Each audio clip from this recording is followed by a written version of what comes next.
తల అజిత్ పట్టుదల movie review hit of at. నమస్కారం, మీరు చూస్తున్నది లకీ న్యూస్. మీకు నేను తాజా సినిమా రివ్యూను అందిస్తున్నాను.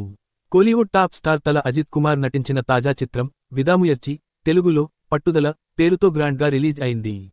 వరల్డ్ వైడ్గా విడుదలైన ఈ సినిమా ముందుగా ప్రీమియర్స్ పూర్తి చేసుకుని ఫస్ట్ టాక్ ఎలా ఉందో చూద్దాం. స్టోరీ స్పాయిలర్స్ లేకుండా సినిమా హీరో వెడ్డింగ్ సీన్తో స్టార్ట్ అవుతుంది. తర్వాత కథ ఫ్లాష్ బ్యాక్లోకి వెళుతుంది. అక్కడ హీరో విలన్ మధ్య చిన్న గొడవ పెద్దదిగా మారుతుంది. కానీ ఆ తర్వాత ఏం జరిగింది, అసలు కథ ఏంటి అనేది సినిమా చూస్తే తెలుస్తుంది. ప్లస్ పాయింట్స్: ప్రీ ఇంటర్వెల్ మరియు ఇంటర్వెల్ సీన్ చాలా బాగా వర్కౌట్ అయ్యాయి. యాక్షన్ సీక్వెన్సెస్ కొన్ని బాగున్నాయి. ఫస్ట్ హాఫ్ డీసెంట్ అనిపించింది. మైనస్ పాయింట్స్: సెకండ్ హాఫ్ చాలా ఫ్లాట్గా మారిపోయింది. స్టోరీ లైన్ కొత్తదేమీ కాదు, ఇంకా స్ట్రాంగ్గా ఎస్టాబ్లిష్ చేసుంటే బాగుండేది. అనిరుద్ మ్యూజిక్ అండ్ బీజీఎం అంచనాలకు తగ్గట్లు రాలేదు.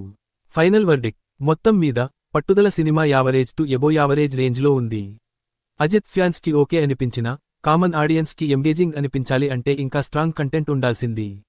ఇప్పుడే ప్రీమియర్ స్టాక్ ఇది, మరి రెగ్యులర్ షోలు స్టార్ట్ అయితే ఎలా ఉంటుందో చూడాలి. మరిన్ని సినిమా రివ్యూల కోసం లకీ న్యూస్ని సబ్స్క్రైబ్ చేయండి, బెల్ ఐకాన్ క్లిక్ చేయండి. జై సినిమా.